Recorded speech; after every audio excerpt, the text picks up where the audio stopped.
turabasuhuje cyane abakunzi b'ibiganiro byacu, mwe mukunda ubutumwa bwiza dutanga ku mbuga nkoranyambaga, cyane cyane kuri YouTube channel yacu ariyo Ijuruntirikorerwa TV, ariko no kuri TikTok tuba turiho, kuri Instagram, kuri Facebook, naho washyiramo gusa iryo zina Ijuruntirikorerwa TV wadusangaho.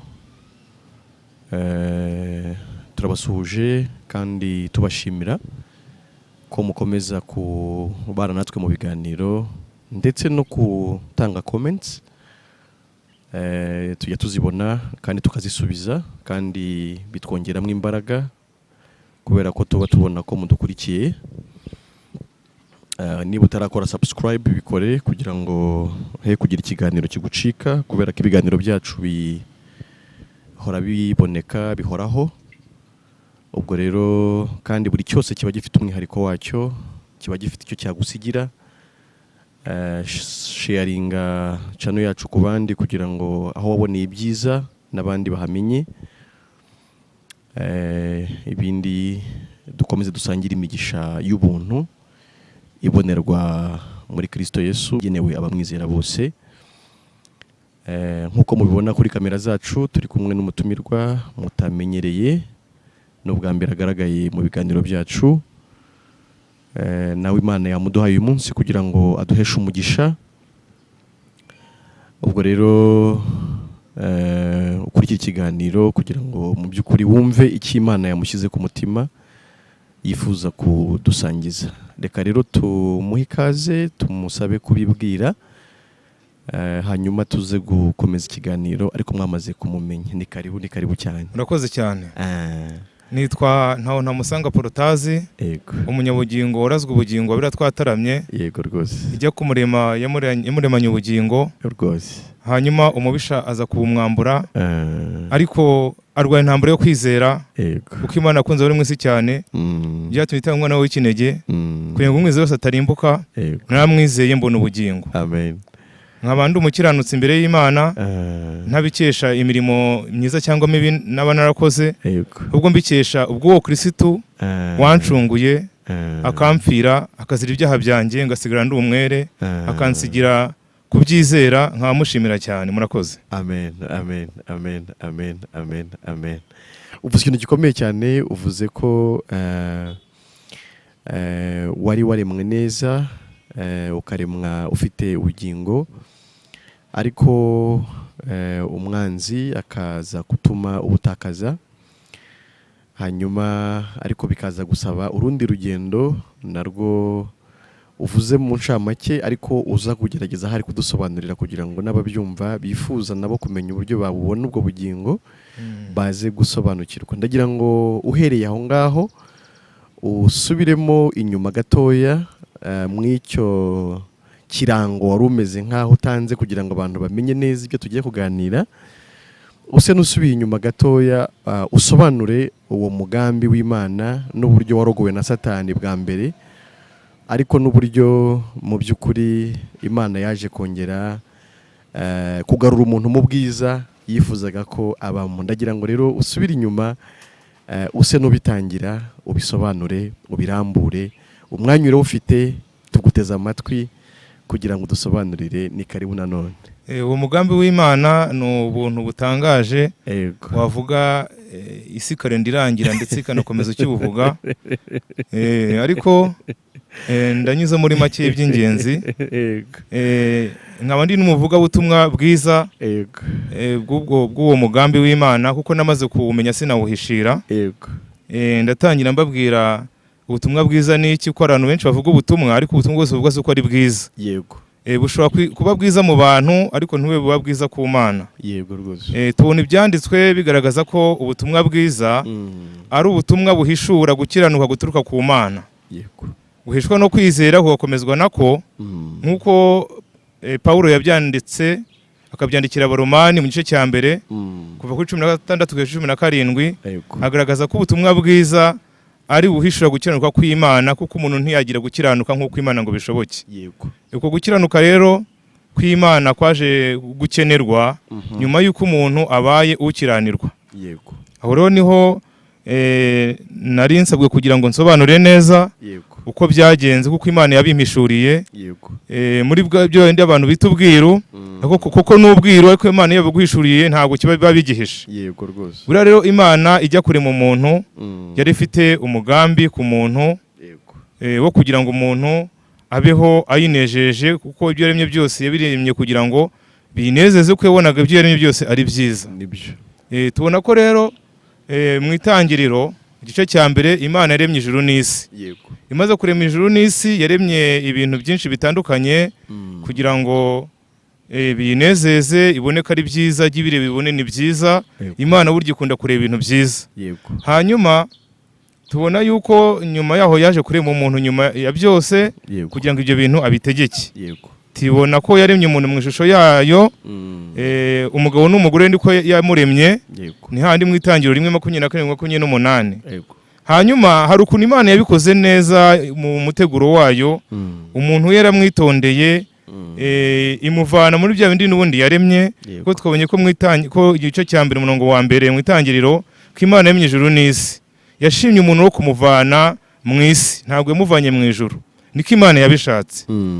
Tubona ko rero dukomeje mu itangiriro igice cya 7:7-8 tubona ko Imana yaremye umuntu imuvanye mu mukungugu wo mu isi. Yego. Nuko Imana yaremye umuntu afitanye isano n'isi. Umuntu yaremye yasaga n'isi. Yego. Ariko imaze kumurema uwo muntu wasaga n'isi usa nuko n'ibindi byose bisa n'isi bifitanye isano n'isi bimeze. Yongeyeho ikindi ngo reka muhumekereho umwuka w'ubugingo mu mazuru. Yego. Imaze kumuhumekera umwuka w'ubugingo mu mazuru umuntu yabaye ubugingo buzima agirana isano n'Imana kuko noneho agize umwuka uturuka ku Mana. Yego. Ubwo wa muntu Imana yavuze ngo abaye ubugingo buzima irafite amasano abiri.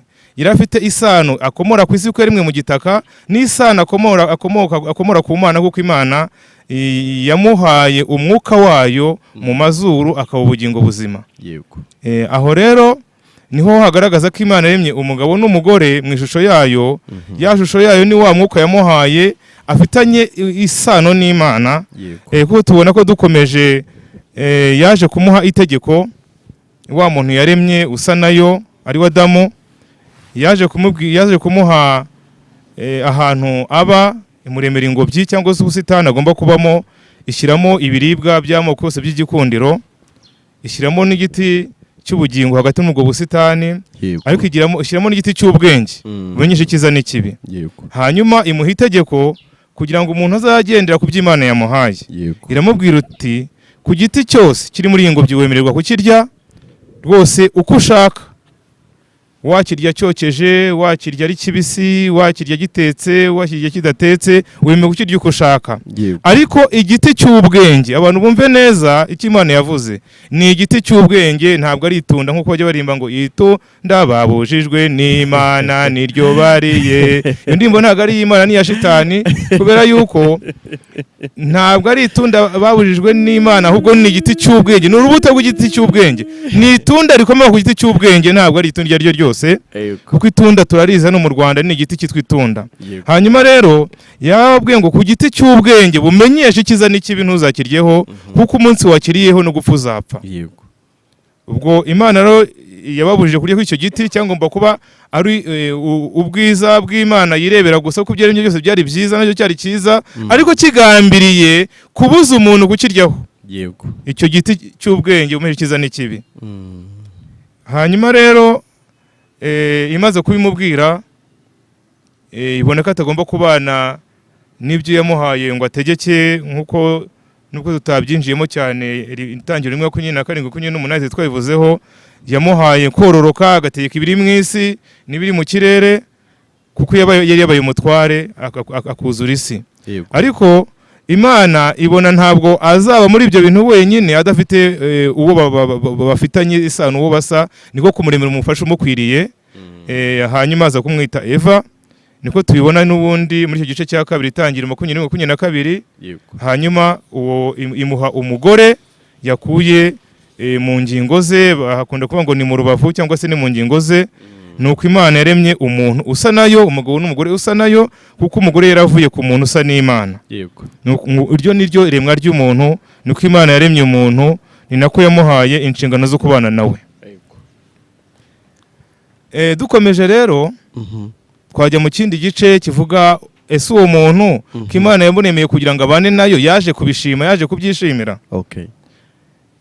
Muri ibyo biremwa byari aho ngaho mu busitani, umuntu yagombaga kugenda ayobora ari umutware wabyo, harimo n'inzoka. Yego.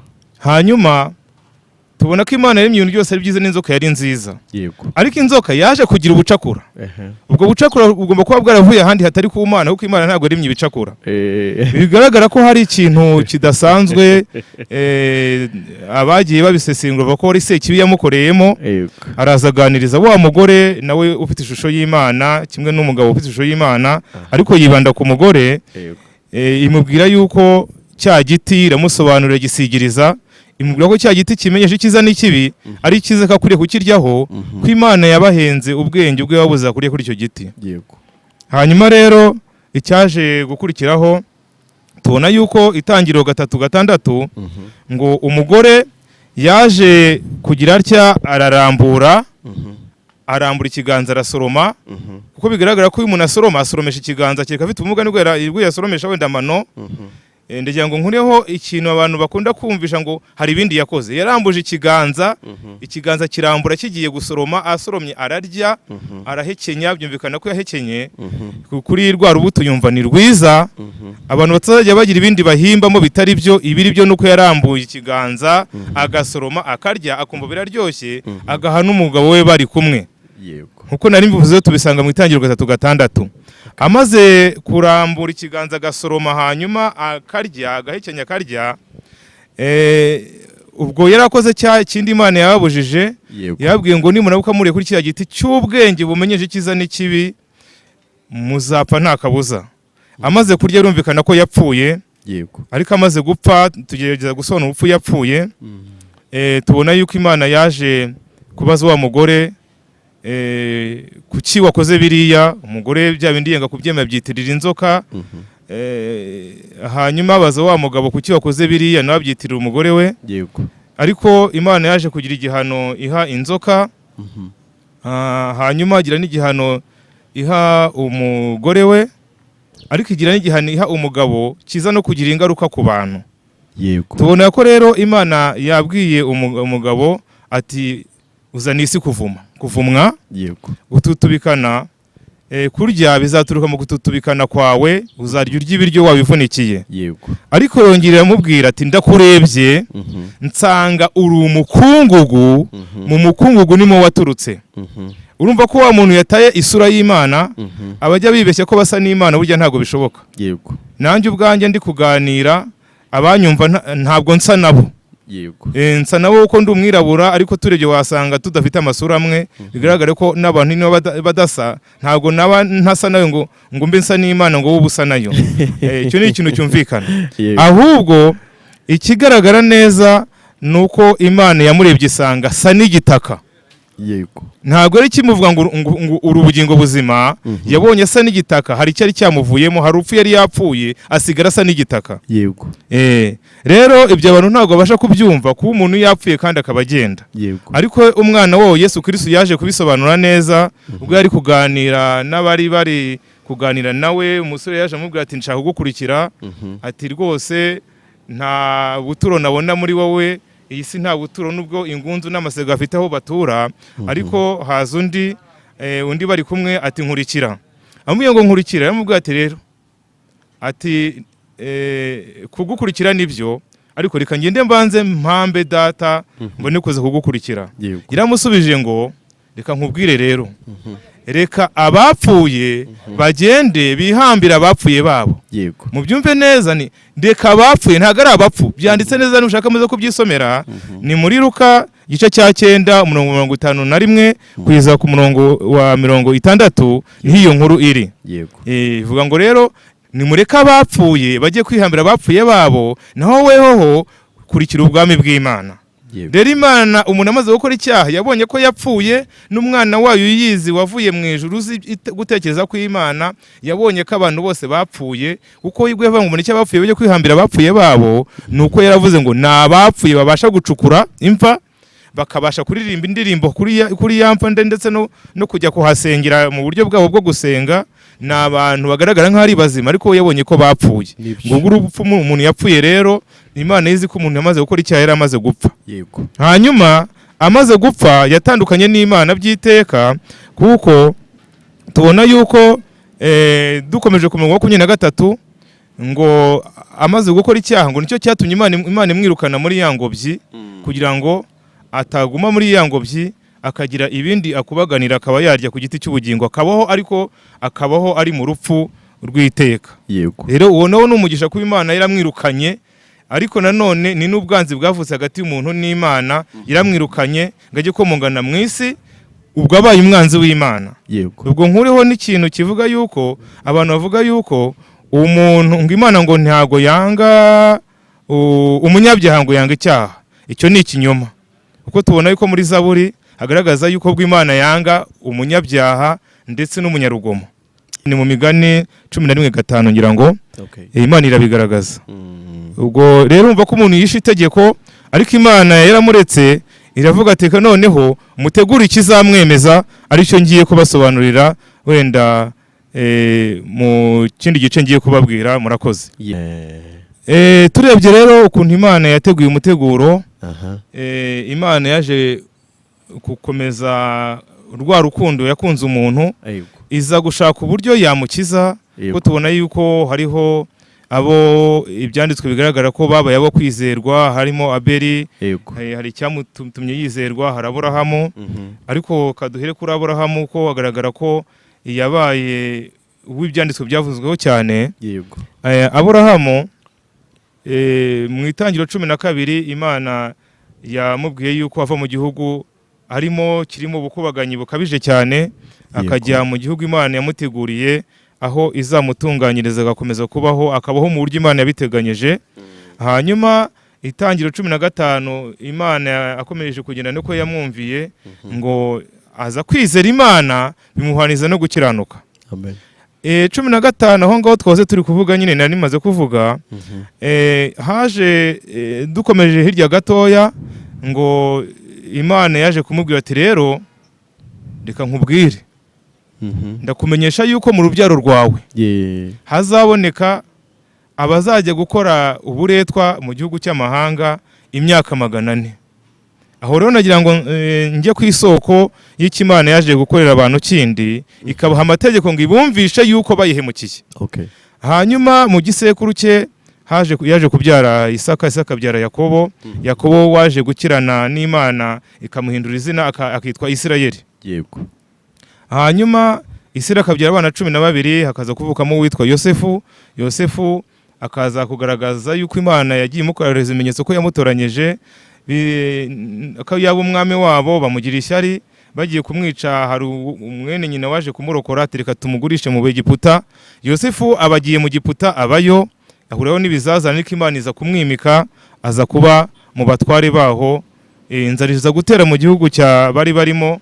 Hanyuma wa muryango wa Isirayeli ugizwe n'abana 12 Isirayeli yabyaye, bajya kureba Yosefu bamusangayo, arabakira, ageze haza no kubibwira. Yego.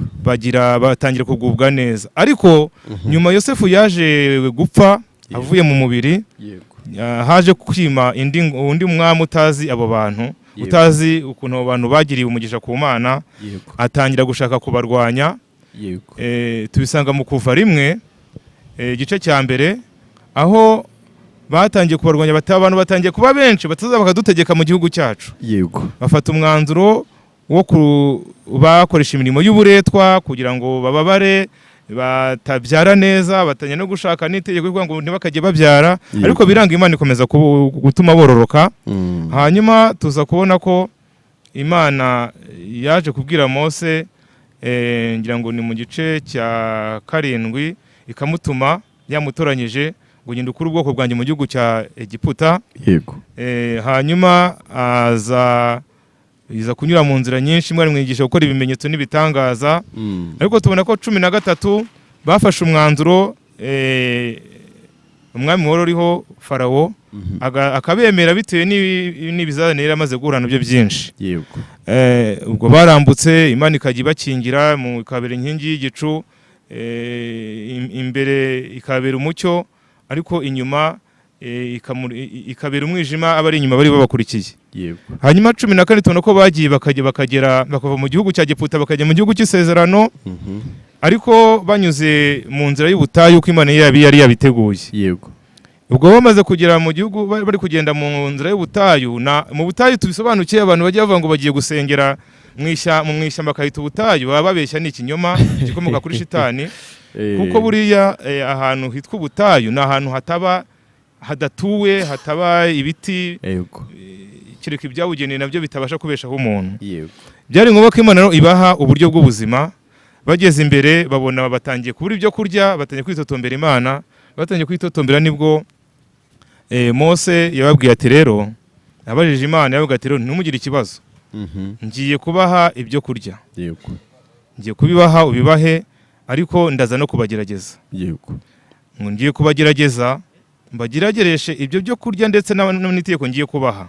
Ngo nuko Imana ibagerageresha kubaha ibyo kurya ndetse n'isabato.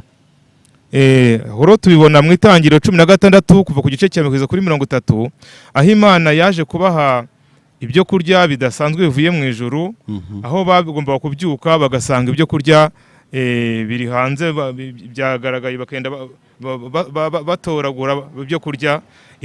Hanyuma Mose hari ikintu yababwiye rero, uko Imana yamutegetse, mu minsi 6 mujye mutoragura ibyo kurya bihwanye n'ibibahagije. Hanyuma ku munsi wa 7 mujye muruhuka, ni ikiruhuko mbahaye, ni nayo sabato. Nibwo bwa mbere ijambo isabato ryavuzwe muri Bibiliya, nabwo bwa mbere Imana yahaye abantu kuruhuka isabato, kuko uhereye kera nta sabato yari iriho yo kuruhuka, yari yahawe abantu. Hanyuma rero ubwo yari bahaye ngo amategeko yababeshaho, kuko nawe tekereza kuba ugenda mu butayu nta hantu ubona ibyo kurya, wagombaga kubona itegeko ryo kurya iminsi 6 kugira ngo ubeho, kandi ukarya uko Imana yabigutegetse, kuko Imana ngo bagiye batoragura ibyo babasha kurya bakamara. Yego. Mubwo kubitoragura bakamara rero, watoraguraga byinshi byaraboraga bikamunukira. Hari abahaye rero gutoragura byinshi, batoragura iby'uyu munsi mu gitondo birengeje ibyo bakabaye bamara, mu gitondo bagiye kurya basanga byanutse. Hanyuma Mose arabarakarira. Yego. Hanyuma ku munsi wa 7 nawo bagomba gutoragura ku munsi wa 6 by'iminsi 2. Hari abatoraguye by'iminsi 2. Hanyuma ku munsi wa 7 ugeze, hari abashyugumbwe bajya kongera gutoragura kuri uwo munsi mu gitondo. Imana irabarakarira ati nzakomeza gute guhora ndwana n'umuntu utabasha kumvira, umuntu umwumvisha ngo yumvire bimeze bite. Ubwo Imana rero yarabarakariye, ariko ibaha itegeko yuko mu minsi 6 bazajya bakora urugendo banarya, kuko ntiwakora urugendo utarya, ariko ibaha n'umunsi wa 7 wo kuruhuka, kuko niba gukora urugendo iminsi yose bataruhuka kugira ngo babeho, kuko ntiwabaho utaruhuka.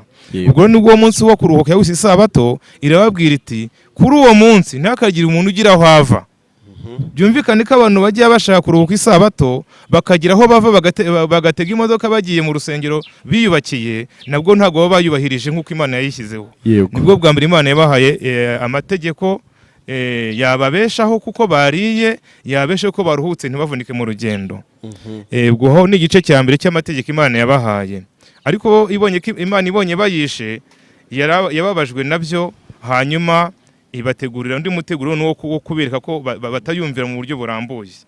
Aha rero tuhita tujya mu Kuva 19, aho bageze ku musozi wa Sinayi, bakabwira Mose ngo hamagara iyo Mana tuze twivuganire mujya muvugana. Hanyuma Mose akagira ibyo babwira uburyo bitegura. Bamaze kwitegura, tubona ko Kuva 20 Imana yabwiye amategeko 10 yayandi mujya mwumva abantu bajya bigisha, abashegiye kwigisha amategeko. Kuko kino gihe ntabwo ari igihe cyo kwigisha amategeko, biri yivuga yuko abayigisha baba bari kuyashegera. Hanyuma imubwira amategeko nanone. Imaze kubabwira amategeko, Imana uko yavugaga kuvuga ko Imana imbere iyo umuntu utari kwiyumvira bari ikibazo, Imana yajyaga kuvuga isi igatigita, imyotsi igacumba, inkuba zigakubita, abantu bakagira ubwoba bagatitira. Bamaze kuvuga irya mbere, irya kabiri, irya gatatu, irya kane, irya gatanu, irya cyenda, irya cumi, abantu bati aho bigeze ntabwo tukibashije kwihangana kumva ayo mategeko. Mose, genda ubwire iyo Mana yawe, ugende kubwire abari we yumva, uzaze tubwire nibwo tuzumva. Hanyuma Mose yarababwiye ati nimuhumure, ku murongo wa 20 kuva 20, nimuhumure, ntabwo Imana yaje kubica, ahubwo Imana yazanywe no kubagerageza kugira ngo gutera ubwoba kwabo kubihora imbere yanyu, mutinye mudakora icyaha. Ubwo murumva ko Imana yazanye amategeko rero mu buryo bwo kugerageza abantu. Saho gusa agaragaza ko amategeko yaje ari ikigeragezo, ahubwo turaza kubona n'ahandi. Ariko ntago amategeko 10 ari abantu bagomba gushingiraho, ko kuva 21, 22, 23 yatanze andi mategeko, ndetse twakomeza akagera muri 600 ngo na hafi na 3 niko abasesengiye bagiye babisoma. Urumva ko ntago wakumvira mwe ngandi ngo yice uko yishe rimwe abayishe yose, niko muri Yakobo yabivuze abyandika. Nibyo. Noneho rero katurebe ese kuko amategeko afite umuhe mumaro. Iyo dusomye mu Gutegeka kwa 2 igice cya 31 kuva ku murongo wa 24 kugeza ku 28, tubona ko Mose amaze kugenda akiherana n'Imana ikamubwira andi mategeko, yaje kwandika amategeko mu gitabo, arangije azana cya gitabo, ahamagara abarebi ngo babwire bakoranye inteko yose y'Abisiraheli, babwirwe ya mategeko, ngo kugira ngo ayo mategeko ayavugire mu ruhame, abe umuhamya uzabashinja hagati y'ijuru n'isi. Kuba rero amategeko yaraje no kugira ngo yarabonye ngo ndabizi ko batagonda ijosi.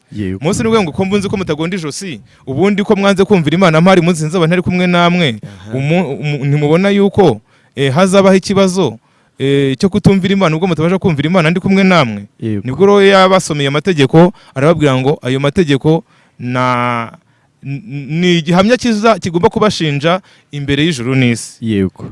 Ariko saho honyine tunabona yuko iyo dusomye mu Baroma igice cya 3 umurongo wa 19 no 20, tunako amategeko yaziye abagengwa nayo kugira ngo akanwa k'umuntu wese kazibwe, kandi kugira ngo amategeko atabasha gutsindishiriza umuntu, ahubwo aba ari ayo gushinja abantu icyaha. Yego.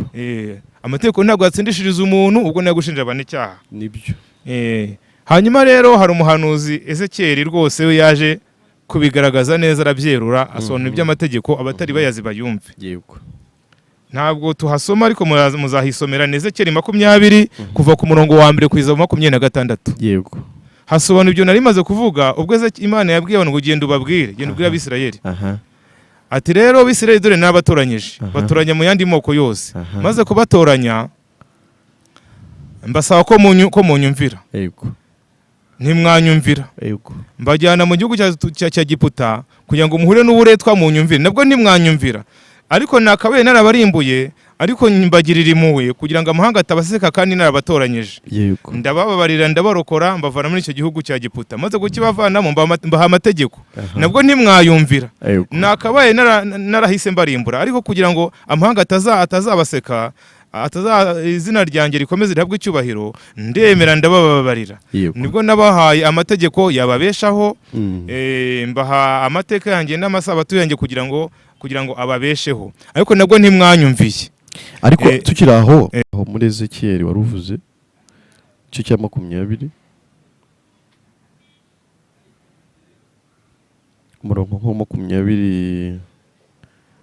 25 wadusomera kuko batakomeje amateka yanjye, ahubwo amategeko yanjye barayanze, bazirura amasabato yanjye, kandi amaso yabo akurikirana ibigirwamana bya base, nuko mbaha amategeko atababonereye, n'amateka atababeshaho. Naho nashaka kuvuga. Uko urumva ko yabihanganiye bari mu Egiputa batayumviye, bihanganira yabahaye ya mategeko yababeshaho ku mirongo ibanza, ariyo kubeshwaho no kurya ndetse no kuruhuka. Ntibayumvira nabwo. Ariko nibwo uwo murongo uko mwarimo usomye, yabahaye ngo amateka amategeko atababonereye, n'amateka atababeshaho. Aho bahumvise nabi. Iyo dukomeze hepfo tuza kubona ko isabato yabareho ikimenyetso hagati yabo nayo, ngo kugira ngo bamenye ko ari Uwiteka ubeza. Ntabwo isabato ari ibeza, ngo bamenye ko Uwiteka ari ubeza, bayikora ibananire, ahubwo basanga Uwiteka abeze. Ni umumaro w'isabato. Iryo urumva ko bajya bashingiza ku itegeko ry'isabato rimwe, banarisobanukirwe kubariza isabato ni ukumenya ko Uwiteka ari ukweza. Icyo kimenyetso Imana yashyize aho ngaho, abantu bakaba bashaka Uwiteka akaba ari ubeza, kugira ngo bezwe n'umunsi. Aho rero urumva ko ngo imaze kubaha amategeko atababonereye ngo ndetse n'amateka atababeshaho, ku murongo wa 26 hepfo ukomeje, ngo byari kugira ngo bayananirwe babe nk'igegera imbere y'Imana. Nibyo amategeko yo ugiye kurera ushaka kuyagenderamo ngo abe ariyo yakubeshaho, ubu ushaka kugira ngo ube nk'ingegera imbere y'Imana. Iyo turebye buriya rero no mu Bagalatiya 3:21 hagaragaza neza ngiye amategeko aza kubabeshaho, ngo Kristo ntabwo yaririwe aza kuba gupfira abantu. 3:21 mbese ubwo bibaye bityo amategeko arwanya amasezerano y'Imana ntibikabeho, kuko iyaba harabayeho amategeko abasha kubeshaho abantu, gukiranuka kuba kwaraheshejwe nayo. Rero amategeko yabayeho nyuma y'isezerano rya Mose ryo kubeshwaho n'Imana, ntabwo ari amategeko yarwanya amasezerano y'Imana nk'uko Paulo yabyandikiye Bagalatiya nk'uko bisomwe. Ntabwo yarwanya amasezerano y'Imana, ahubwo isezerano ry'Imana rihoraho. Niyo mpamvu amategeko ataje arwanya amasezerano y'Imana. Iyo amategeko nk'uko Imana ivuze ngo amategeko yababeshaho, ariko babeshaho muri iriya minsi bagaho bajya mu butayu badafite ikindi cyababeshaho, uko bamaze kunanirwa kuyumvira, yabaha amategeko atababonereye kugira ngo atababeshaho.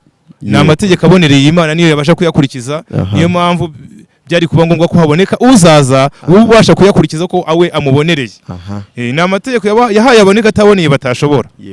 Ngira ngo harumvikanye neza cyane. Harumvikanye. Hanyuma hari irindi tegeko ryiza Imana yaje gutanga ririmo agakiza ariko gahishemo.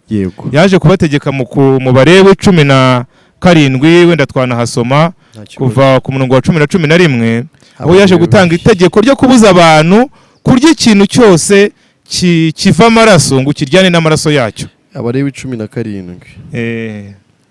Abalewi 17 umurongo wa 10 n'uwa 11 yabahaye itegeko rindi kubera urukundo rwayo. Ni itegeko rituruka mu rukundo rwayo iryo ngiryo. Tuhasome. Kandi umuntu wese wo mu nzu ya Isirayeli cyangwa wo mu banyamahanga babasuhukiyemo urya amaraso y'uburyo bwose, nzahoza igitsure cyanjye kuri uwo muntu uriya maraso mukure mu bwoko bwe, kuko ubugingo bw'inyama buba mu maraso, nanjye nyabahereye gusukwa ku gicaniro ngo abe impongano y'ubugingo bwanyu, kuko amaraso ariyo mpongano ayihindurwa n'ubugingo buyarimo. Amen. Aho rero kubera urukundo rw'Imana ruhebuje, urwo yakunze umuntu imurema kubera ko yari ifite urukundo imufiteho n'umugambi. Ubwo n'ubuhanuzi buri mu byanditswe bwahanuraga yuko Imana nubwo umuntu yayihemukiye ariko yo ifite agakiza yamuteguriye. Iravuga iti rero kanshyireho ikintu byibura cyatuma tubasha kubana, ugasubirana ubwiza nk'ubwo watakaje. Iravuga iti rero reka nshyireho amaraso abe impongano y'ibyaha. Niko yatanze iryo tegeko rero yuko nta muntu ugiye mu Bisirayeli cyangwa se ugiye mu muryango w'Imana ukwiriye kuryana itungo n'amaraso cyangwa igipfushije, ahubwo agomba kubanza amaraso akayamenera hariya akarya za nyama zisigaye, kuko za nyama abari inyama zavuye mu itungo ryapfuye ritagifite ubugingo, ariko ntiyemere kuryana itungo n'ubugingo, kuko ubugingo bw'iryo tungo bubaye impongano. Kubera iki rero Imana yaravuze ngo nurya kuri kiriya giti no gupfa uzapfa. Amaze gukirya tubona ko yapfuye, ko Yesu bihamije ngo abantu barapfuye bajye guhamba ababo, nubwo bapfuye bajye guhamba ababo.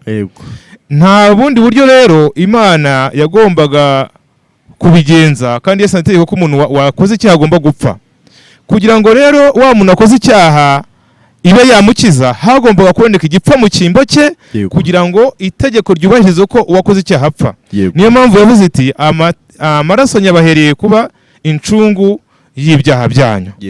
Ubwo bwari ubuhanuzi bw'agakiza.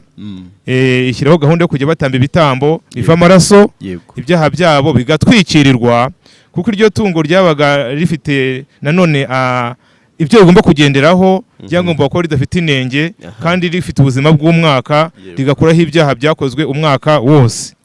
Ariko urumva ko ntabwo ibyaha byaba bishizeho by'ubuzima bw'umuntu. Hagomba kuboneka ikindi gitambo kiboneka, aricyo tugiye gukomerezaho tubasobanurira. Ubwo igitambo cyaje kuboneka, hakaboneka incungu, ariko yanyuze mu buhanuzi. Iyo tugiye mu buhanuzi rero, turaza kwibanda mu buhanuzi bwa Daniyeli abantu badasobanukirwa, ariko turavuga ku bijyanye gusa, yahanuye byinshi, turavuga ku bijyanye gusa n'iyo ncungu yabonetse. Ntabwo ari Daniyeli wabivuze wenyine, tubona ko na Isaya yabihanuye, tubona ko na Yeremiya yabihanuye, ndetse icyo tugiye kuvuga kijyanye n'incungu, tubona ko n'intumwa zabihamije ngo abahanuzi bose bahamije iby'iyo ncungu, kuzizera izina rya Yesu, uwo nguwo wari uzabarirwa ibyaha bye ku bw'izina rye. Twabibona ntabwo tuhasome ko muraza kuyisomera, twabibona mu byakozwe n'intumwa 10:43. Ubwo rero turebwa ubuhanuzi bwa Daniyeli. Daniyeli turaza gusoma Daniyeli igice cya 9 ku murongo 24 no 25 na 26. Reka mbafashe kuhasoma. Daniyeli igihe yari gusenga. Daniyeli ni wa wundi waje kurwana n'intare kazinesha, kubera kubana n'Imana.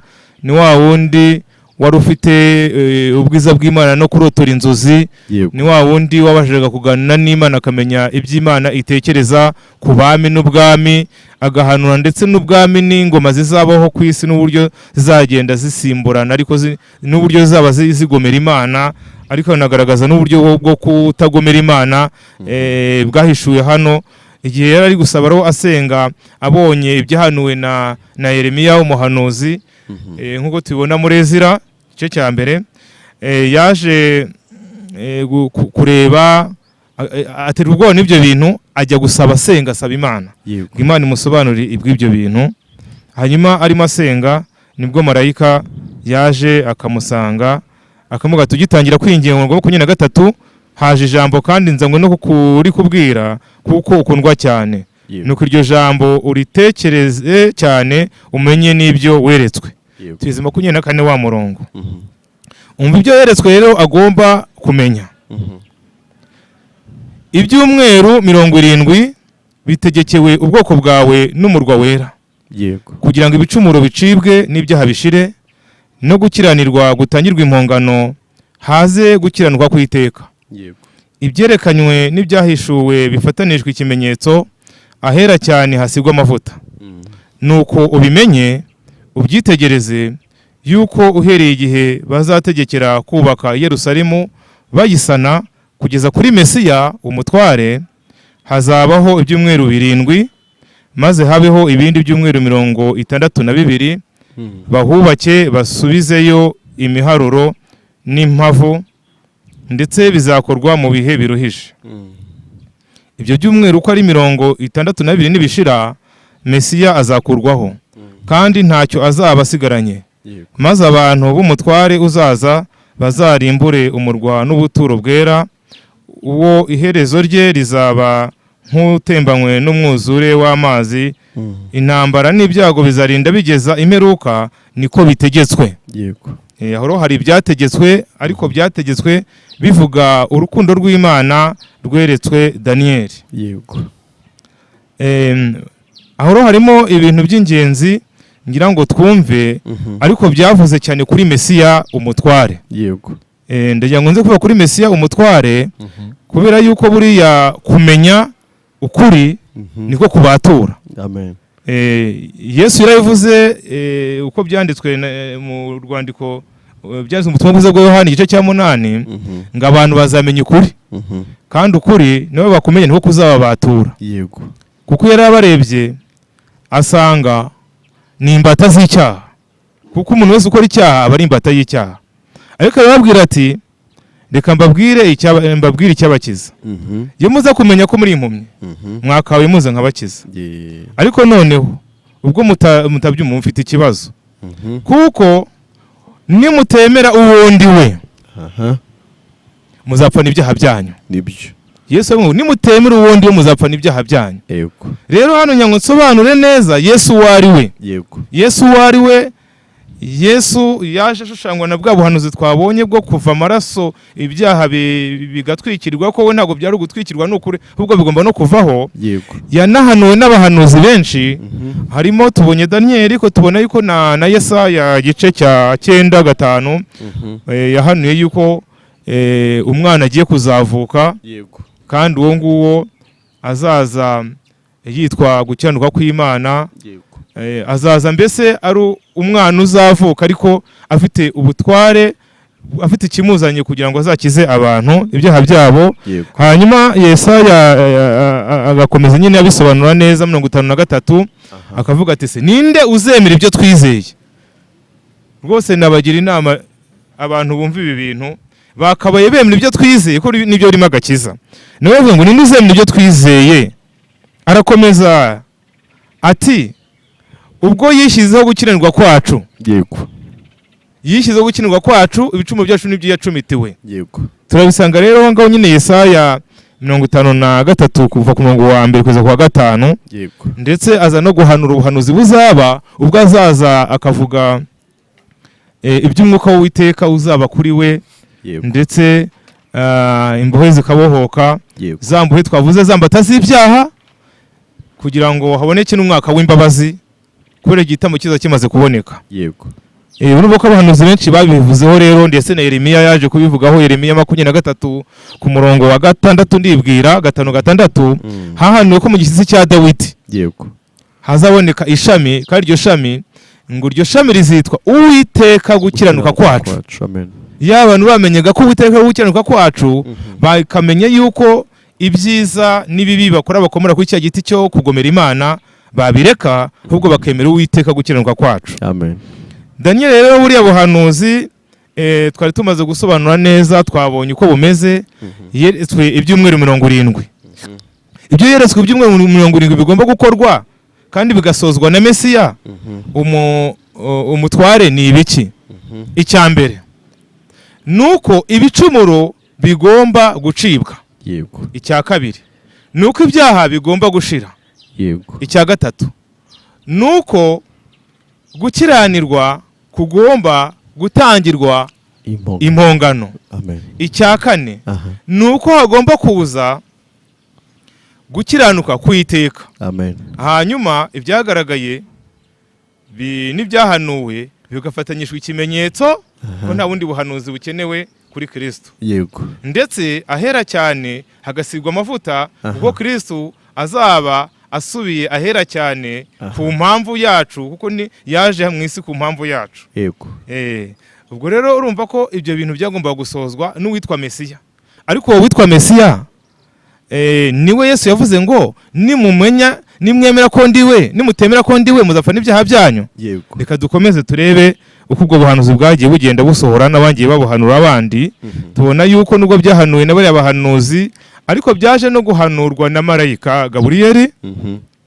Ubwo yaje akavuga ngo umwana uzavuka, akavuga ko umwana uzavuka, ko tubibona muri Matayo igice cya 1 kuva ku murongo wa 18-21, ngo uwo mwana ngazavuka. Ari gusobanurira Mariya wari wibaza ukuntu azabyara kandi atarigeze akora imibonano mpuzabitsina. Yego. Ati rwose kankubwiza ukuri, dore uzasama inda iturutse ku mwuka wera. Yego. Hanyuma uzabyara umwana uzamwite Yesu, kuko ari we uzakiza abantu be ibyaha byabo. Ni abantu be kuko niwe wabaremye. Niko ijambo ry'Imana rivuga ko ibintu byose niwe wabiremye. Niko Yohana 1 havuga ngo niwe ubanzirizago byose, ngo ni Imana, kandi ibintu byose niwe wabiremye. Ubwo rero ko yabiremye niwe wagombaga no kuza gukuraho ibyaha byabo. Yego. Umva ko ngo n'ubundi buhanuzi noneho ntago bukira ubuhanuzi bw'abantu gusa, none ubaye n'ubuhanuzi bwa marayika Gaburiyeli waje kubihanura akabisobanura. Ntabwo ari yabihanuye honyine, yakomeje no kubihanura ubwo Luka yabyanditse muri ubwo buhanuzi. Hanyuma bigiye biza gusohora ngo Yesu aravuka. Amaze kuvuka abungeri baza kureba uwo mwana wavutse. Arabwira ati rero ntimugire ubwoba kuko umukiza yabavukiye. Yego. Uwo mukiza wavukiye niwe uzitwa Kristo. Tukari yabyandikishije rero igice cya 2 kuva ku murongo wa 11 ko azaba Kristo uwera w'Imana. Yego. Hanyuma ntago ari wabihanuye wenyine, na Yesu ubwira byihanuriye. Igihe huraga n'umusamariya uko byanditswe muri ubutumwa bwiza bwa Yohana igice cya 4. Yego. Niyo twahera ku murongo wa mbere ko tuvuye ku murongo 25-26. Ni igihe umugore yagiye kuganiriza umusamariya, yaragize inyota avuye mu butumwa bwiza umwe twavuze buhishura gukenerwa kw'Imana. Yego. Ubwo butumwa bwiza ubundi butumwa bwose imbere y'Imana ni bubi. Niyo bwabubwira abantu gukora neza ariko ntabwo bucungura abantu. Yego. Hanyuma Yesu aramubwira ati ndega mfite amazi naguha yo rwose atanga ubuzima buhoraho, umuntu ntazongere kugira inyota ukundi. Yego. Hanyuma amaze kumuhanurira ibyamubayeho, amaze guhanura uwo mugore w'umusamariya ibyamubayeho, umusamariyakazi, niko yamubwiye ati niko ibyo bintu numva uri kumbwira ibintu byose. Aho ntiwaba uri Mesiya ari we witwa Kristo. Okay. Yohana 4:26. Yesu iramusubije ngo ni njyewe tuvugana. Amen, amen. Nuko rero ngaragaje wa wundi wavuzwe. Yesu yamubwiye ngo rega nimutemera ko ndi we muzapfana ibyaha byanyu. Uwo yavugaga uwo ari we ni Mesiya, ni Kristo. Kandi Kristo twabonye ko Kristo yahanuwe kugira ngo azaze aca ibyaha, akureho ibyaha, abe impongano yo gukiranirwa, azane gukenurwa kw'iteka, kandi ibyo Kristo yagombaga kubisohoza. Amen. Hanyuma rero kubisohoza kwari kugira ngo umuntu abone ijuru. Yego. Aho nagira ngo rwose mara abantu amatsiko inzira yo kubona ijuru rwose mbabwiza ukuri ko nta kintu umuntu yakora ngo abone ijuru.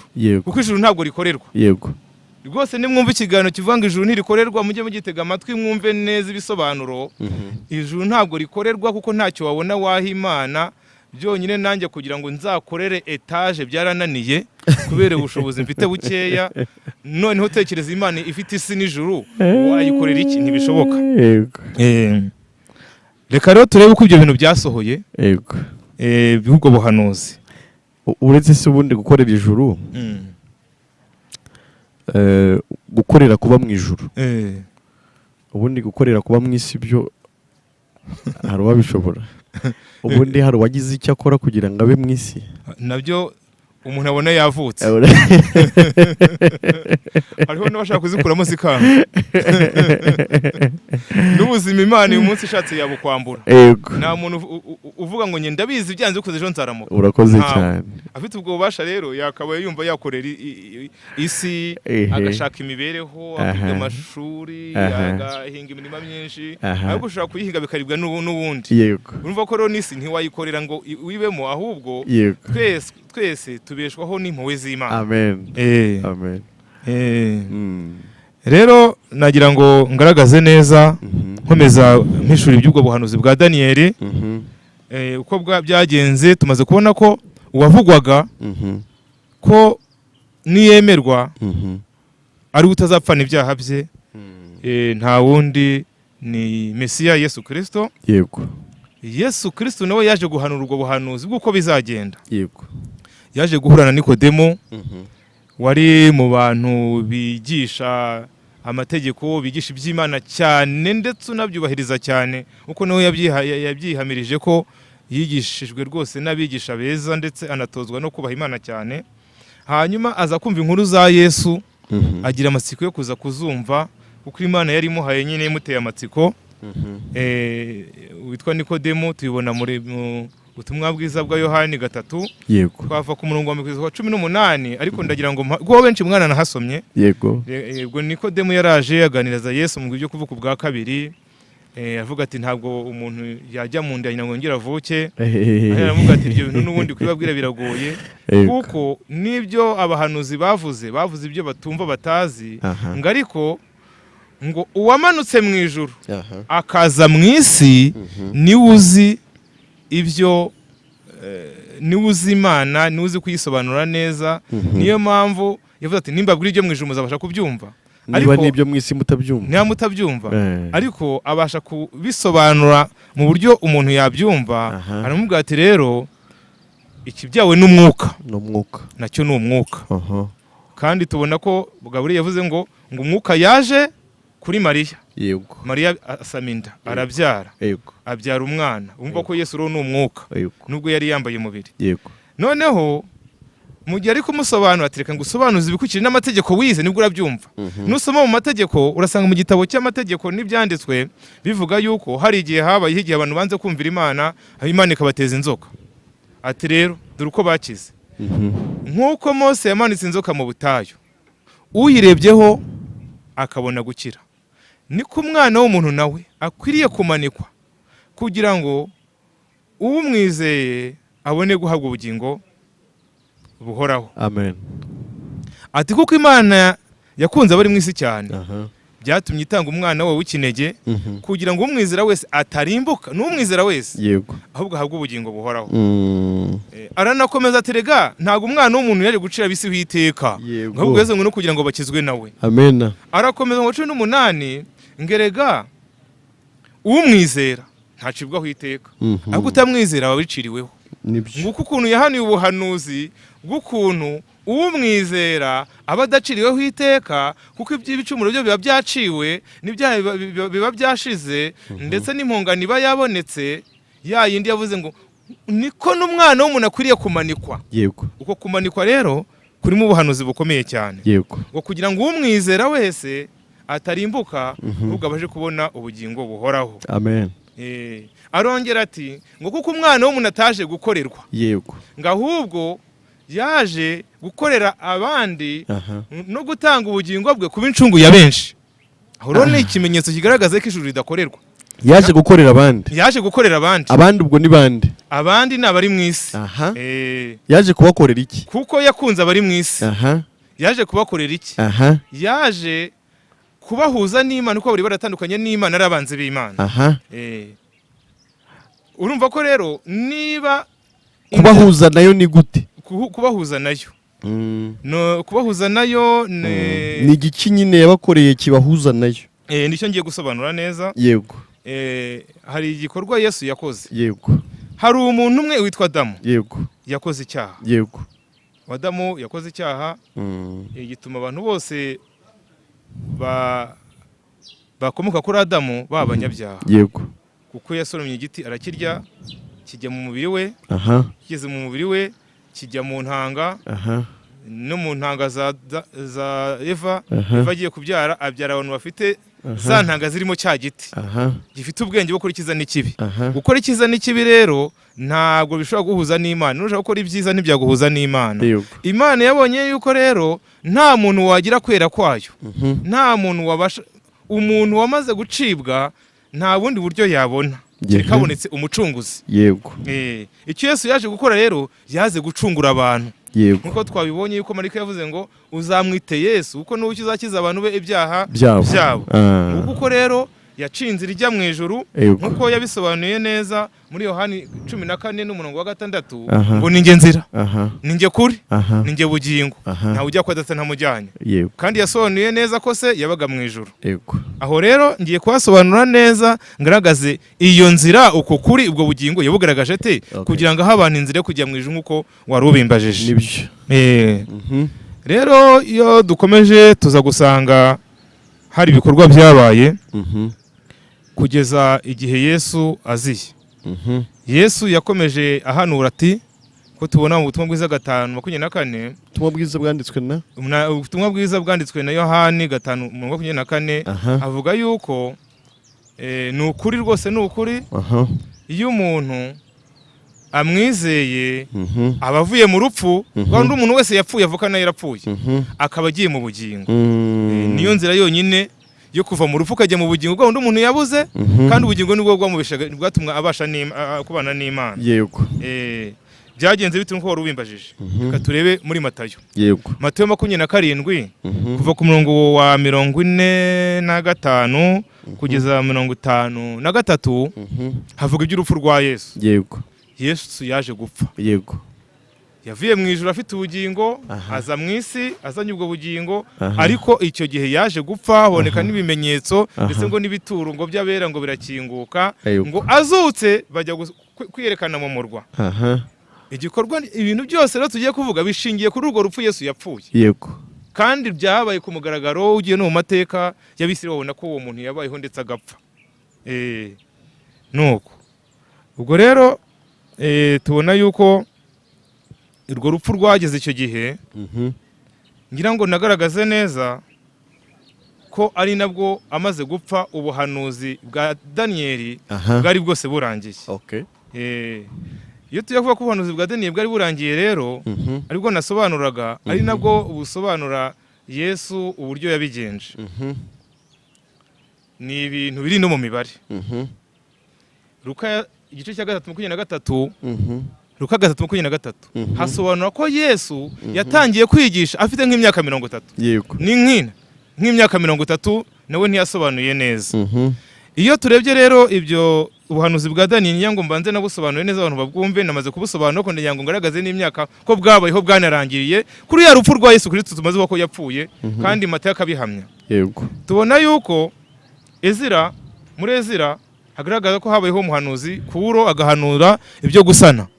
Akavuga akemeza ibyo gusana, Kuro yari umwami, hanyuma Kuro yemeza ibyo gusana. Nibyo. Amaze kwemeza ibyo gusana, Dariyo nawe yongera yemeza ibyo gusana kuko habayemo imbogamizi zituma badasana neza. Yego. Hanyuma haje kuboneka umwami Aritazeruzi, nawe yemeza bwa nyuma ndakuka gusana, no basana badafite impungenge, nta n'umuntu barwanya kuko yaramaze kubyemeza biri ntakuka. Yego. Duhereye kuri uwo mwami rero wa nyuma, tubona ko ni hari mu gihe cya 457. Iyo tubaza tukageza kuri 33 nkuko twabonye ko Yesu ngo yatangiye kwisha afite nk'imyaka 30 ni gihamya, ariko tugiye mu bindi abantu bagiye bagaragaza ubuzima bwa Yesu, havuga yuko yapfuye afite nk'imyaka 33. Tubona ya myaka 440, hari imyaka 490 irimo.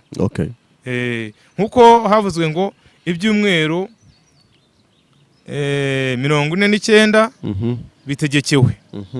bitegekewe ubwoko bwa Daniyeli. N'ibyumweru bingahe? Ka wenda twongeye ibyumweru cyangwa ni 70. Ibyumweru 70 nari nibeshyaho. Ibyumweru 70 aho yavuze ngo ibyumweru 70 bitegekeye ubwoko bwawe n'umurwa wera. Bya byumweru 70 nari nshatse kubihuza n'ukuntu babibara. Yego. Ariko nibeshyaho gato. Ngo yavuze ngo ibyumweru 70 bitegekeye ukuntu babibara, duhere kuri bami twavuze batatu, umwami Kuro, Dariyo na Aritazeruzi, wahamije iryo tegeko ryo gusana Yerusalemu nkuko Daniyeli yari yavuze ko nisanwa hanyuma Mesiya akaboneka ndetse gakurwaho byo bizaba birangiye byahanuwe. Tubona yuko icyo gihe imyaka ibaze hari muri 457 kugeza 33. Nubara ya myaka ya mbere y'igihe hagiyeho kubara mu buryo bw'iki gihe ukongera 33 irahita imyaka 490. Iyo myaka 490 se kandi baravuze imyaka ibyumweru 70 biza bite? Turaza kubona ko hari umuco Imana yari yahaye Abisirayeli bwo kwizihiza amasabato. Hari isabato y'icyumweru, aho bakoraga iminsi 6 wa karindwi bakaruhuka ntagire ikintu bakora. Ariko hariho n'amasabato y'umwaka. Isabato y'umwaka yabaga nyuma y'imyaka 6. Nibyo. Iyo sabato y'umwaka rero Imana yemeye ko abantu bakora imyaka 6 bagahinga bagakora imirimo itandukanye, ariko umwaka wa karindwi ntagire icyo bakora bagatungwa na kimeza. Nibyo. Ibi byumweru 70 rero babaraga ibyumweru bibaze muri bya byumweru bibarwa mu isabato y'umwaka. Kuko isabato y'umwaka nayo yabaga igizwe n'ibyumweru n'icyumweru cy'umwaka. imyaka 6 n'umwaka wa 7 bikaba bigize icyumweru cy'isabato y'umwaka. Icyumweru cy'isabato y'umwaka kigizwe n'imyaka 7, iyo tugikubye na bya byumweru 70 bita biba imyaka 490. Ariyo tubonye muri ubwo buhanuzi ko yabaye, aho yavuze ngo hategekewe icyumweru aricyo ya myaka 7 gukuba 7 ka 49, akongererwaho ibyumweru 62 aribyo ubukubye mu bwa buryo bw'imyaka 7 biba 434. Aribyo bihurirana no ku mwaka wa 27 mu gihe abantu batekereza ko Yesu aribwo yaba yarabatijwe kugira ngo wajye no kugeragezwa hanyuma atangira umurimo. Hanyuma hakazaho cya cyumweru cya nyuma nacyo kibarwamo imyaka 7, bikaza kuba imyaka yose yitenika ikaba 490. Iyo cyumweru kirangirana na ruriya rupfu, aho twabonye muri Matayo 27:45 kugeza kuri 53 ko Yesu yapfuye. Ubwo ibyaha byari bishize. Hari igihamya rero ko ubwo buhanuzi bwari burangiye, kandi ubwo buhanuzi burangiye bwari buvuze ngo ibyaha biraciwe. Nta bihari. Imana yo yabonye ko ibyaha biciwe nta bihari. Yabonye ko yabonye ko ibicumuro biciwe, niko byanditswe bivuga neza. Ibicumuro byari biciwe nta bihari, Imana yabibonye. Ariko niba abantu bareba bihari, bareba nk'abantu ko Imana yabonye ko ibicumuro biciwe. Ibyaha byari bishize, niko Imana yabibonye. Ndetse ibicumuro byabiboneye impongano, kuko Imana yategetse ngo mbahereye amaraso kugira ngo impongano y'ibyaha byanyu. Amaraso yuzira inenge yaramenetse, niba yaraziraga inenge rero ubwo yarapfuye ku bandi bafite inenge, abanyabyaha. Yapfiriye abanyabyaha rero. Ibyo rero ndetse gukiranuka kwarabonetse, kwiteka kwahise kuboneka. Hari ababihamije rero, ntabwo ari njye ubihamya njyenyine, hari abandi bahamya nkanjye. Petero yabihamije. Petero wa mbere, urwo mbere rwa Petero kuva kuri 24, ariko wenda twasoma kuri 24 wenda kariho twibanda. Niba wahagera twahasoma kwandika urwa mbere rwa Petero igice cya kabiri kuva 24, reka twisome 24, ibindi byo hejuru abantu babisoma kugira ngo barebe ko bihura neza. ubwe yikoreye ibyaha byacu mu mubiri we. Usubira ngo ninde? Ubwe hejuru bavuga ngo ubwe bavuze Kristo, hejuru abisobanura ubwe yikoreye ibyaha byacu mu mubiri we. Abibambanwa ku giti. Kugira ngo dupfe ku byaha, duhere ko tubeho ku gukiranuka. Niyo wagarukiraho. Urumva ko Petero nawe ni umutangabuhamya w'ibyo nkanjye. Kuko yavuze ngo Kristo ubwe yatwaye ibyaha byacu mu mubiri we. Kandi Yesu yari yarabihanuye.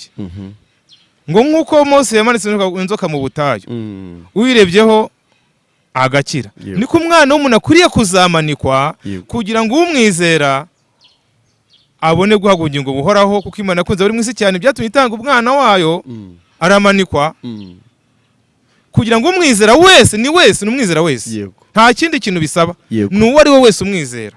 Ariko yizera iki? Yizera ko Yesu yamanitswe nko yavuze. Hari abatazi ibyo bizera. Havuga ngo bizera Imana, ariko n'amadayimoni burya yizera Imana. Uko biranditse muri Yakobo.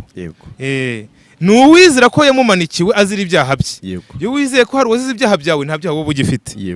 Hanyuma ababonye ubugingo buhoraho. Rero Petero yavuze ko ubwe yikoreye ibyaha byacu mu mubiri we. Ubwo urumva ko hari aho byagiye. Ntago Imana iki tubonaho ibyaha hari aho byagiye. Ngamanikwa ku giti. Kuki yamanitswe ku giti? Ngo twahise dupfa ku byaha. Burya ibyaha abantu babona byarapfuye. Twarapfuye ku byaha, dusigarana imibiri gusa. Ngo twahise duhera ko tubaho ku gukiranuka kw'Imana. Ubwo bw'abantu numva ko bwahanuye rero. Amaze kubihanura wenda ntagiye wenda mu busobanuzi burenze aho ngaho, ni ikintu cyumvikana. Ngendagira ngo ntange ko ari undi mutangabuhamya wavuze ko ibyaha byashize. Ibyo ngibyo reka ture noneho undi mutangabuhamya wundi wabyanditse akabyandikira Abaheburayo, ko urahita wumirwa neza. Wenda twanahasomera Abaheburayo igice cya 3 hahita hagaragaza ko ubuhanuzi bwarangiye, ko ko ibicumuro byaciwe, ibyaha bigashira, ndetse impongano ikaboneka hagasigara gukinuka kw'iteka. Abaheburayo igice cya mbere umurongo wa 3, uwo kuko ari ukurabagirana k'ubwiza bwayo n'ishusho ya kamere yayo, kandi akaba ari we uramiza byose ijambo ry'imbaraga ze, amaze kweza no gukuraho ibyaha byacu, yicara iburyo bw'ikomeye cyane yo mu ijuru. Amen. Urumva ko amaze kweza no gukuraho ibyaha byacu. Mbere na mbere ngo ne kurabagirana kw'Imana. Yego. Ni nawe uramiza byose ijambo rye. Yego. Ijambo rye rero yantumye niryo ribaramira. Nibyo. Hanyuma ariko ijambo rye yantumye si iryanjye, yararivuze. Yavuze ko ubwo azamanikwa. Nkuko Mose inzoka mutu uyireba agakira.